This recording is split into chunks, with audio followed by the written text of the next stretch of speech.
NSC TV. Tudo que move a gente. Somos Portal Jornal e Rádio. É NSC Total. Acesse nsctotal.com.br.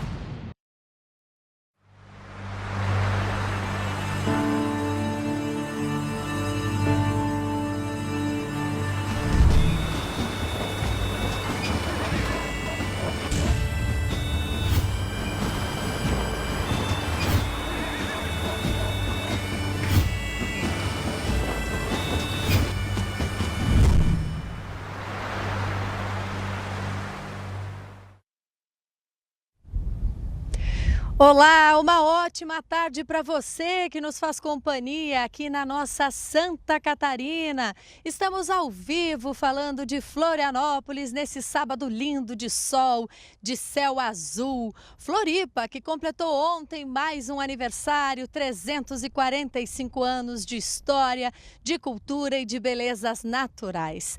É por isso que a NSC TV tem a honra de te fazer um convite para fazer um passeio pela história da capital e também do nosso estado. Esse estado que foi construído a muitas mãos, a gente sabe, mas que tem nesses prédios aqui, ó, esses prédios centenários, um marco da nossa história. Por isso, para te contar essa história que começou lá atrás, no século XVIII, a gente preparou para você um programa muito especial.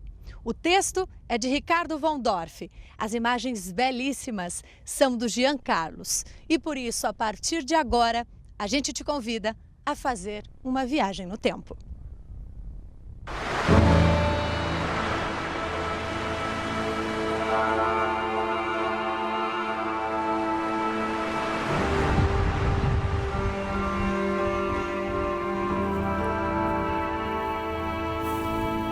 Elas são testemunhas da passagem de quase 3 séculos. Para contar a história das fortalezas da ilha de Santa Catarina, a gente agora vai voltar no tempo.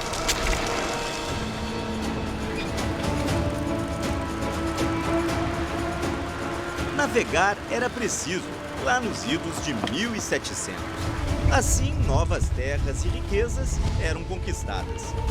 Os reinos de Portugal e Espanha disputavam o controle do Rio da Prata, onde hoje são a Argentina e o Uruguai. Dominar o Rio da Prata era ter poder e riqueza.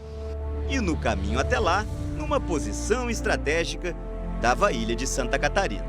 Aqui se podia reparar as embarcações, abastecer-se de água e de alimentos. Então, controlar essa posição, a ilha, era fundamental para o domínio do prata. Por isso, Portugal mandou para cá um governador, o brigadeiro José da Silva Paz, um talentoso engenheiro militar. O brigadeiro teve a ordem de construir uma fortaleza e acabou percebendo a necessidade de construir 4 fortalezas. Elas começaram a ser erguidas em 1739 e levaram cerca de 10 anos para ficar prontas. Olha, a construção das fortalezas foi um feito de engenharia até para os dias atuais. Dificuldade de construir em ilhas isoladas, falta de mão de obra. Inclusive, os artífices, os profissionais, tiveram que ser trazidos de outros centros mais avançados, Rio de Janeiro, Salvador, Recife.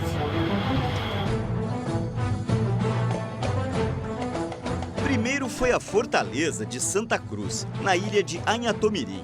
Depois, São José da Ponta Grossa, ao lado de Jurerê. Aí veio Santo Antônio, na ilha de Ratones Grande, na Bahia Norte. E por último, no extremo sul da ilha de Santa Catarina, a fortaleza de Nossa Senhora da Conceição, na ilha de Araçatuba. Testes de laboratório revelaram que as fortalezas foram erguidas com pedras de riolito, rocha vulcânica, um tipo de granito. Mas de onde vieram tantas, hein?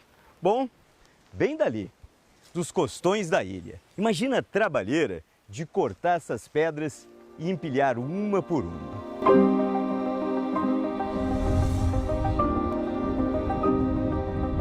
As pedras eram assentadas com uma mistura de cal, barro e areia. A cal era o cimento da época e era produzida, ó, com a queima das conchas, que não falta por aqui, né?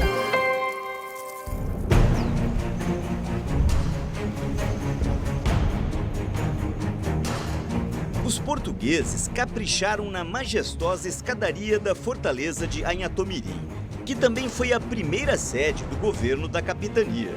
A escadaria foi feita com liós, um tipo de mármore branco que veio de Lisboa. Os portugueses traziam as pedras nos porões dos navios. Elas serviam de lastro, de contrapeso para as embarcações. E aqui depois eram usadas na construção das fortalezas. A escadaria leva até a bela portada da fortificação. A arquitetura dessa portada lembra um pagode chinês, um templo oriental. Isso é influência dos arquitetos e engenheiros militares portugueses que atuaram na Ásia antes de estarem aqui na América do Sul. Só dava para construir uma fortaleza onde havia uma fonte d'água. A da ilha de Ratones fica até abaixo do nível do mar. A água está protegida por essa construção, parece muito limpa. Vou experimentar. E ela não é salobra não, dá para beber legal. Isso aqui é um aqueduto. Apesar daqui na fortaleza nós temos uma fonte d'água, aqui também se fazia o reaproveitamento da água de chuva dos telhados.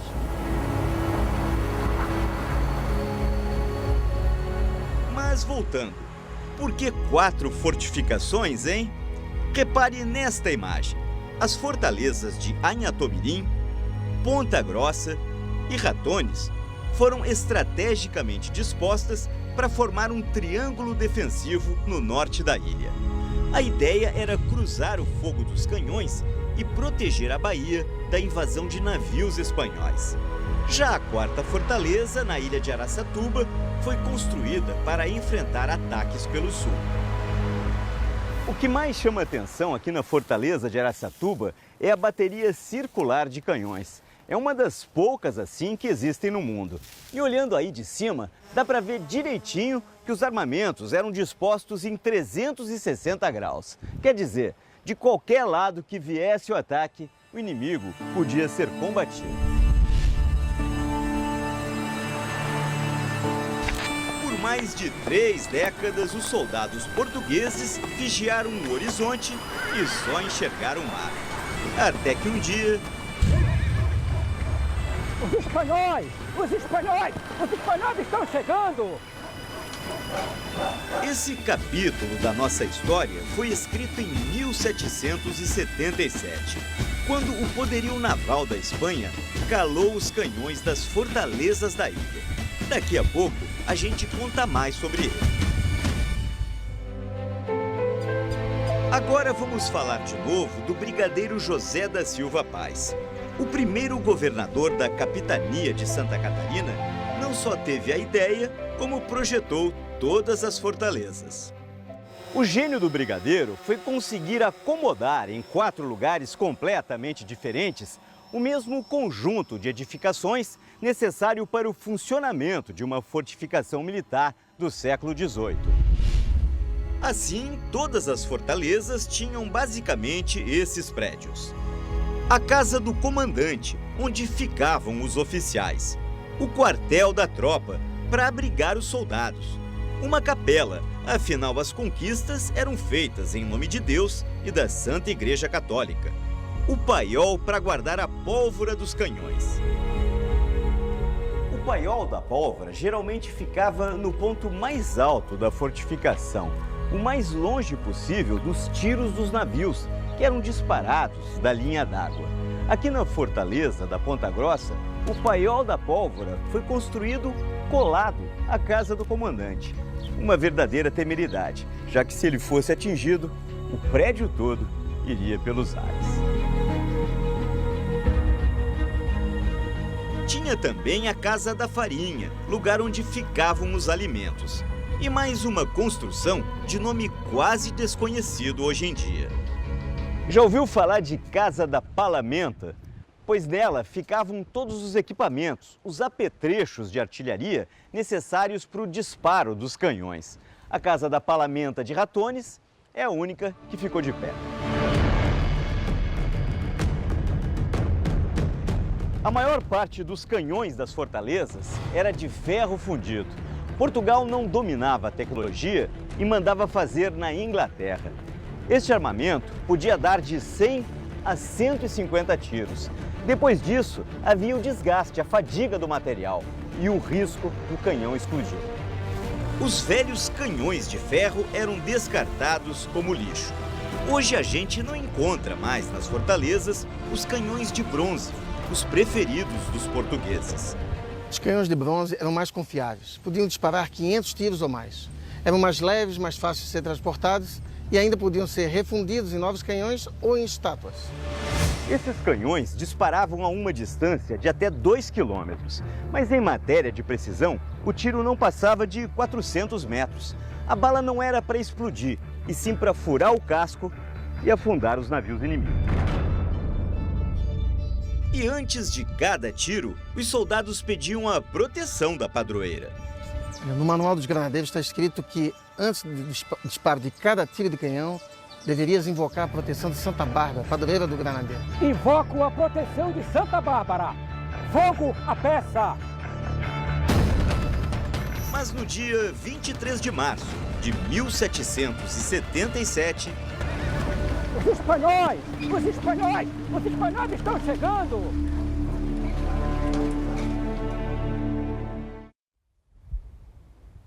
E sabe o que assustou tanto os soldados portugueses? Foi a visão de mais de 100 navios de guerra no horizonte. No próximo bloco, você vai ver que as fortalezas não tinham como defender a ilha dessa poderosa armada espanhola. E no próximo bloco, a gente também vai falar da chegada dos imigrantes açorianos. O que será que Portugal queria quando trouxe eles para viver aqui, hein? No próximo bloco, a gente descobre. Não sai daí.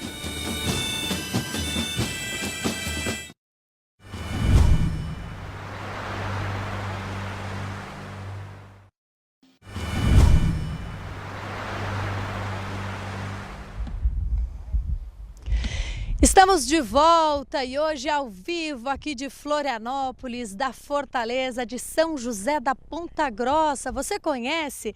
Essa edificação foi construída para defender a ilha das armadas e dos ataques espanhóis. E a gente está aqui hoje falando de toda essa história, para você conhecer um pouquinho a história que marcou a origem do nosso estado. Você deve ter acompanhado no primeiro bloco que tinha uns personagens bem diferentes, né? Você viu que tinha um soldado, tinha uma rendeira que morava aqui na ilha de Santa Catarina, quando nem tinha ainda muita gente por aqui. Pois é, esses personagens ganharam vida a partir do grupo Floripa das Antigas, um nome bem manezinho, né? A gente está aqui com a Pauline, que faz parte desse grupo e vai nos contar um pouquinho desse trabalho. Inclusive está aqui a caráter, não é, Pauline? Como é que começou tudo isso? Conta pra gente. Então, Mariane, o nosso caso com Florianópolis é um caso de amor. Porque a minha família veio morar em Florianópolis há 20 anos e nós nos apaixonamos completamente pela cidade.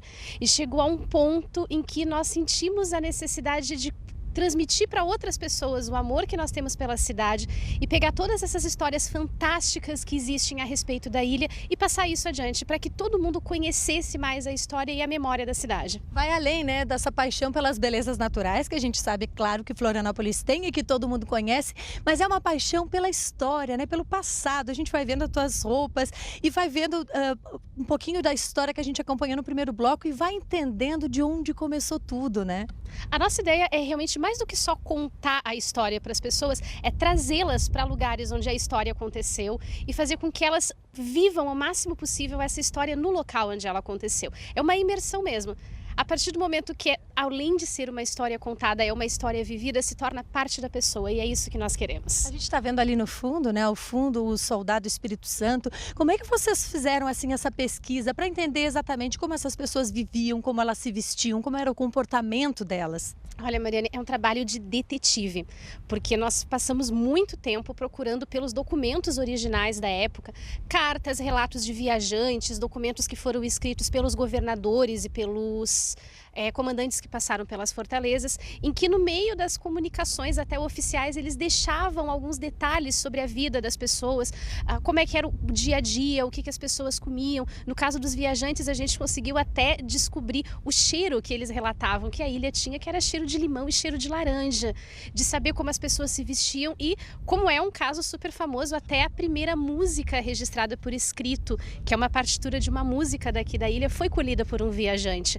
Então, são fontes de pesquisa, são documentos muito legais e que a gente consegue ter pelo menos uma amostra do que era viver na ilha em outros séculos. E aí vocês dividem isso com a gente. Obrigada, soldado, pela sua participação aqui conosco. E eles dividem tudo isso com a gente e aí a gente acaba entrando nessa história também. Olhando para essa fortaleza, que a gente está aqui na fortaleza de São José da Ponta Grossa, não tem, né, como a gente não se impressionar com esse trabalho todo que foi feito por aqui. Mas, gente, não adianta, esses prédios que foram construídos para defender a nossa ilha, eles não suportaram não quando os inimigos chegaram. E é isso que a gente vai ver agora. Os espanhóis! Os espanhóis! Os espanhóis estão chegando!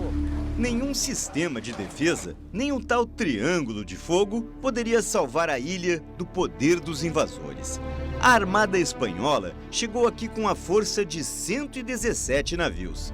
Evitou encarar de frente os canhões das fortalezas da Bahia Norte e desembarcou em Canasvieiras, longe do perigo. Os portugueses não tiveram a menor chance. A desproporção de forças era enorme. 12 mil homens espanhóis contra 3, 4 mil portugueses aqui. Além disso, a pequena esquadra portuguesa que se localizava aqui foi chamada para proteger o Rio de Janeiro. A ilha de Santa Catarina praticamente foi dominada em menos de uma semana.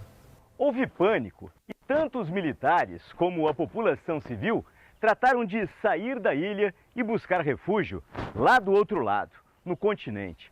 Por 1 ano e meio, a ilha de Santa Catarina ficou nas mãos da Espanha.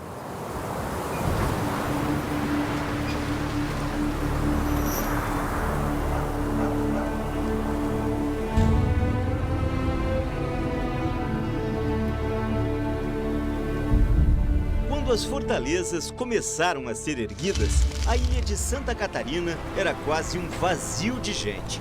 Só 400 habitantes de origem europeia, estimam os historiadores. A chegada dos imigrantes açorianos, a partir de 1748, foi uma estratégia da coroa portuguesa para ocupar o território. E mais. Queriam aqui produzir os alimentos para essas tropas e, eventualmente, no enfrentamento com os espanhóis, os filhos desses açorianos também seriam soldados. Faltou foi combinar com os novos moradores. Para a coroa portuguesa, povoar a ilha de Santa Catarina era um grande projeto militar. Agora, para as pessoas que saíram dos Açores para vir colonizar essa terra, era uma esperança de mudança de vida.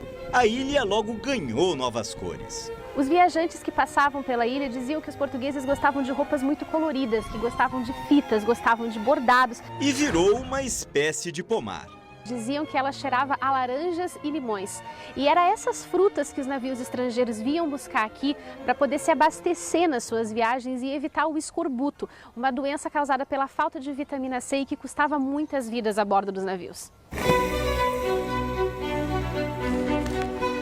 Foi tempo de fartura nas fortalezas. Eles comiam muita farinha de mandioca, até porque o trigo não pegou na ilha. Eles comiam muita galinha, muito porco e no mato era abundante a caça. Restaram pedaços dessa história. Cacos de jarros, garrafas e louças usados pelos oficiais portugueses. Por 3 décadas, a vida para militares e civis seguiu sem sobressaltos na vila de Nossa Senhora do Desterro. Isso até a chegada dos espanhóis em 1777. Lembram? A Espanha mandou para cá a maior armada de guerra que já cruzou o Atlântico. Os portugueses se renderam sem resistir e boa parte da população da ilha fugiu para o continente. O domínio espanhol durou 1 ano e meio e não foi com armas, e sim na mesa de negociação que os portugueses conseguiram retomar o controle da ilha de Santa Catarina. Foi o Tratado de Santa Ildefonso. Os espanhóis recuperaram a colônia Sacramento lá no Uruguai, disputada durante 100 anos. Em troca, entregaram a ilha de Santa Catarina definitivamente para os portugueses. Aí saíram para sempre. Saíram para sempre. A gente costuma dizer que os espanhóis eram bons de briga e os portugueses bons de lábia, nos tratados. Senão, a gente não estaria falando português aqui nesse momento. Estaria falando espanhol. Espanhol.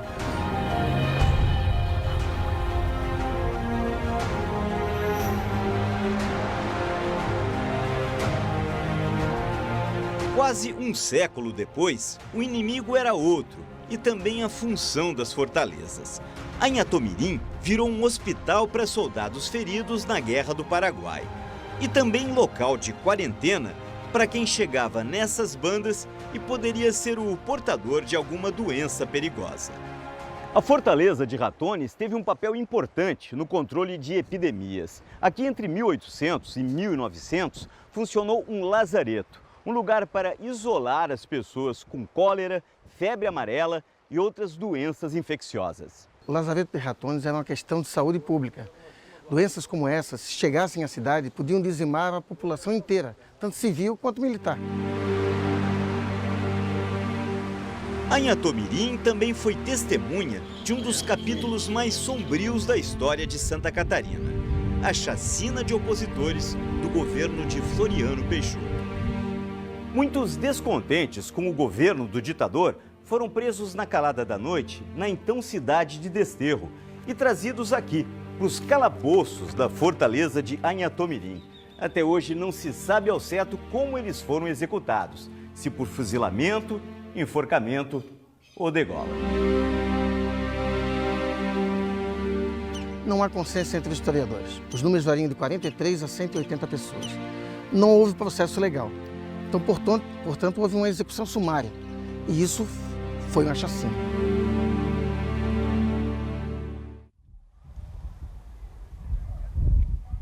Com certeza é uma página terrível para a nossa história, né? Quem vê hoje as fortalezas tão imponentes, né? Tão bonitas, nem imagina que elas já chegaram sim a virar ruínas. Sorte a nossa que a gente tem gente por trás disso trabalhando para reerguer esses monumentos e para passar toda essa cultura e essa história adiante. Uma dessas pessoas é o guia de turismo Rodrigo Stipe, que faz exatamente esses passeios e que carregam tanta história e tanta cultura, né, Rodrigo? Boa tarde, estimados, né? Estimados que estão nos assistindo.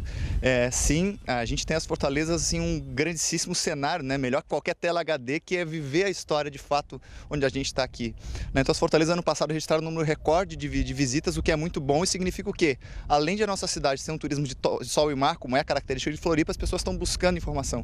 E meu trabalho justamente é esse, né? Mostrar para as pessoas que além de uma cidade incrível, de uma ilha maravilhosa, a gente tem lugares como esse para conhecer. A cidade de fato tem muita história. 180 mil pessoas passaram pelas fortalezas no ano passado. Será que as pessoas estão realmente querendo saber um pouquinho mais do passado? A gente fala tanto em globalização, em a informação agora, de hoje, do momento, pensando no futuro, mas é importante olhar para trás e saber as nossas origens. Quando a gente olha para trás, a gente enxerga o presente e tem perspectiva de futuro, né? Acho que isso é legal. Tu citaste antes, as fortalezas elas ficaram mais de 200 anos praticamente abandonadas e agora a gente tem esse lugar super restaurado, super bonito, né? E com certeza, né? O trabalho do guia de turismo é mais do que repetir datas, é formar uma população consciente, né? No nosso caso, a gente recebe muito morador de Floripa que não nasceu aqui, que não é manezinho. Então as pessoas que vivem aqui, elas estão interessadas na história, na cultura, elas querem aprender, elas querem ser donas daquela informação e aí levar adiante. Então isso com certeza a gente torna uma cidade muito mais consciente da sua história e por isso é fundamental ter locais como esse. E é por isso fundamental o trabalho de reerguer esses locais. No próximo bloco a gente vai falar sobre esse trabalho e também vai te contar, sabia que as fortalezas podem fazer parte da lista de patrimônios mundiais da Unesco? Depois do intervalo a gente te explica por quê.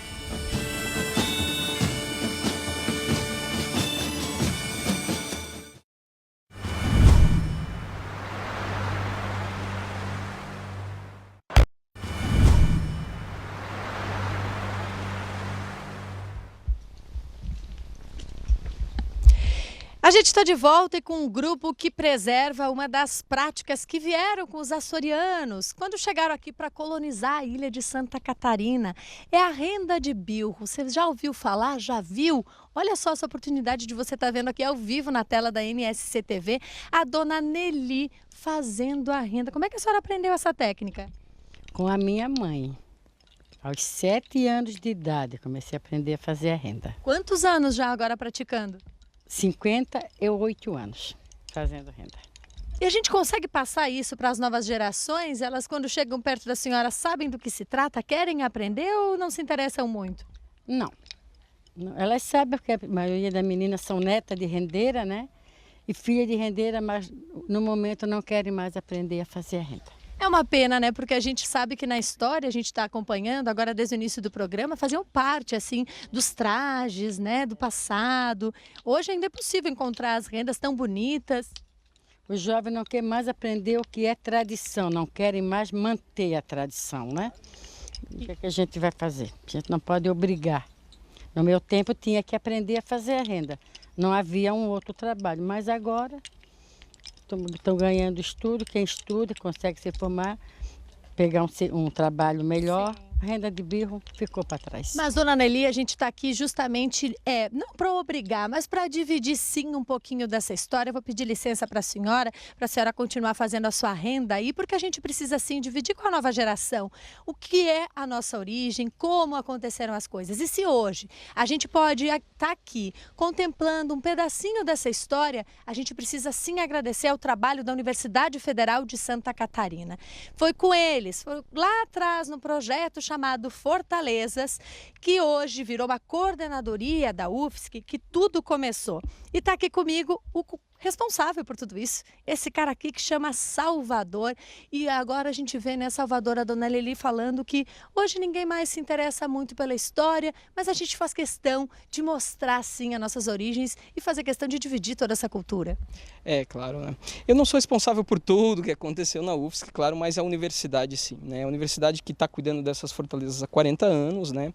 E a gente entende que sim, é nosso papel mostrar esse pedaço da história que é tão importante para a formação de Florianópolis, da região de Florianópolis e de Santa Catarina, consequentemente, né?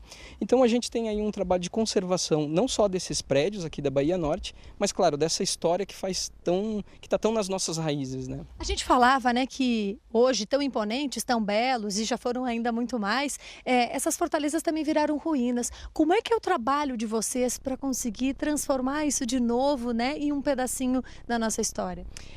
O que é mais importante, assim, é que as fortalezas, que a gente até identifica elas como fortalezas da UFSC, elas não são de propriedade da universidade, né?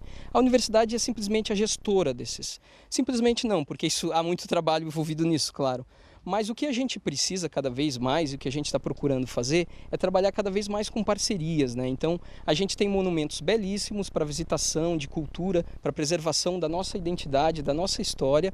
Então, a gente procura, na verdade, estabelecer cada vez mais parcerias para que a gente tenha os monumentos abertos à visitação, para que a gente possa conservá-los, para que a gente possa dar condições das pessoas viverem um pouco da história aqui e poderem contar isso em casa e passar para os filhos, enfim, para as próximas gerações, né? Eu vou te pedir licença, porque ele está falando aqui da importância da gente passar isso adiante. A gente vai conversar agora com a Liliane, que é do IFAM, porque eu falei, né, na saída de bloco, que as fortalezas de Santa Catarina podem sim fazer parte dessa lista de patrimônios mundiais da Unesco. O que precisa para a gente estar lá de vez? É um caminho longo ainda, Mariana, mas a gente vai conseguir. Na verdade, a gente precisa melhorar o nosso programa de gestão, recuperar as fortalezas. A gente já contratou projetos, então agora a gente precisa recuperá-las em termos de espaço físico e ter um programa de gestão mais consolidado e como que elas possam ser sustentáveis daqui para frente após essa restauração completa, acessibilidade, melhoria na sinalização, na expografia. Então tem um caminho bem longo. A previsão é que elas foram aprovadas em 2016 para entrarem na lista indicativa, ou 2017, e em 2022 é a previsão da votação dessa candidatura. A gente vai ficar na torcida, né, Liliane? E que sorte a nossa que a gente tem toda essa equipe, né? Todo mundo pensando e querendo fazer com que a nossa história consiga seguir adiante anos e anos. É por isso que a gente te mostra agora que nessa última reportagem da série Fortalezas da Ilha, a gente tem sim que continuar olhando pela nossa história e fazendo algo por ela. Obrigada pela companhia nesse sábado lindo. Tchau!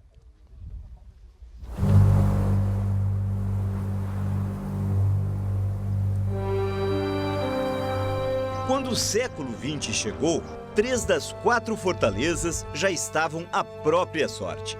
Uma vez abandonadas, as fortalezas foram saqueadas. A população do entorno acabou levando o que podia para construir suas casas. Madeiramento, telhas, até pedras levaram. Anhatomirim foi a última a cair no esquecimento, logo depois da Segunda Guerra Mundial. Com o avanço da tecnologia militar de combate, as fortalezas perderam a sua função. Elas não serviam mais para combate, então foram abandonadas. mesmo sendo tombadas pelo patrimônio histórico. Sim, porque já faz 80 anos que as fortalezas da ilha são patrimônio histórico do Brasil. Mas isso não evitou o avanço das ruínas. A situação ficou feia mesmo. Até que, a partir da década de 80, a Universidade Federal de Santa Catarina adotou as fortalezas e começou o trabalho de restauração em parceria com o IPHAN. Santa Cruz de Anhatomirim foi a primeira. Olha como estava a casa do comandante. Veja só como ela ficou. Isso era o que restava do paiol da pólvora. Agora ele está novo. Depois veio a fortaleza de Santo Antônio, na ilha de Ratones Grande. O mato tinha tomado conta de tudo.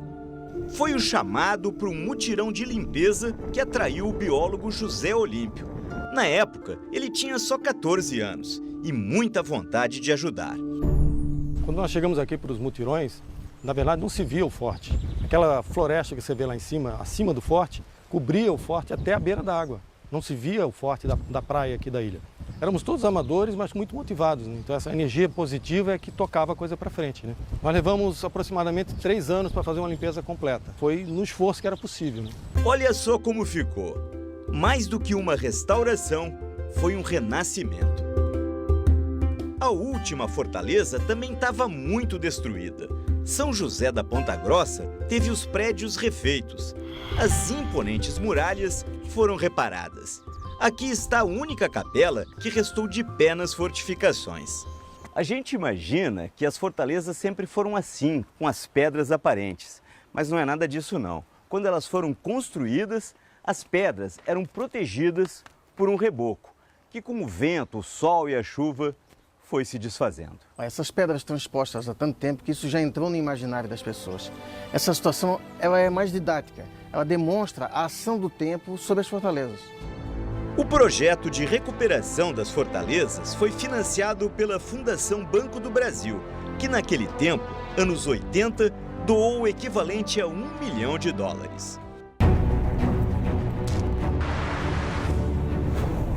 Mas uma das fortalezas não teve a mesma sorte. É hoje uma espécie de órfã à espera de adoção. Não é todo dia que dá para chegar aqui na fortaleza de Araçatuba. Depende do vento certo. Se fosse nordeste, ele jogaria o barco contra as pedras. Hoje está vento leste, a gente está chegando. A área é do Exército e a visitação é proibida. Dá para entender o porquê. O local está mesmo em ruínas e há o risco dos prédios desabarem. A construção da fortaleza de Araçatuba, com sua bateria circular no alto de tudo, lembra até uma acrópole grega. Nós precisamos urgentemente de uma instituição que adote essa fortaleza, que promova a sua restauração junto com o Exército Brasileiro, abra essa fortaleza à visitação pública. E por que não, né? As fortalezas, depois de recuperadas, viraram uma das principais atrações turísticas do estado. Ó, água sem gás, coloquei promoção Black Friday na água, R$3 a garrafinha. Bom pro Vandeir, que é comerciante. Está vindo mais gente, muitos grupos de estudantes, pessoal de terceira idade, e tem uma expectativa que nesse ano vai melhorar bastante. Não falta gente para os ataques do pirata Wesley. Desculpa, senhor, sua mulher está sendo sequestrada. Isso não é um emprego, isso para nós é um empreendimento. Claro, a gente vende sonhos, as pessoas acreditam e vêm nos visitar. A visita a Anhatomirim mexeu com a Sandra. Eu senti aqui que aqui eu vivi um tempo na minha vida em vidas passadas. Essa é a sensação que você teve? Eu tenho certeza. Eu voltei no tempo. Depois de tirar as fortalezas das ruínas e do esquecimento, a Universidade Federal busca apoio. A gente precisa estabelecer parcerias públicas e privadas para consolidar a conservação desses monumentos e para qualificar a visitação das pessoas, gerando uma experiência inesquecível. É o que o grupo da Pauline, que dá vida à nossa história, também quer. É que cada pessoa que cruze o portal de entrada faça uma viagem no tempo e venha não só conhecer, mas venha viver a história da ilha exatamente onde ela aconteceu. E que tal ter aqui na ilha patrimônios da humanidade, hein? pois Anhatomirim e Ratones estão entre as 19 fortalezas brasileiras que podem ser reconhecidas assim pela Unesco. A candidatura dessas fortalezas a patrimônio mundial é a chance que nós temos de unir esforços de toda a sociedade para garantir a conservação e a revitalização, o futuro dessas fortalezas.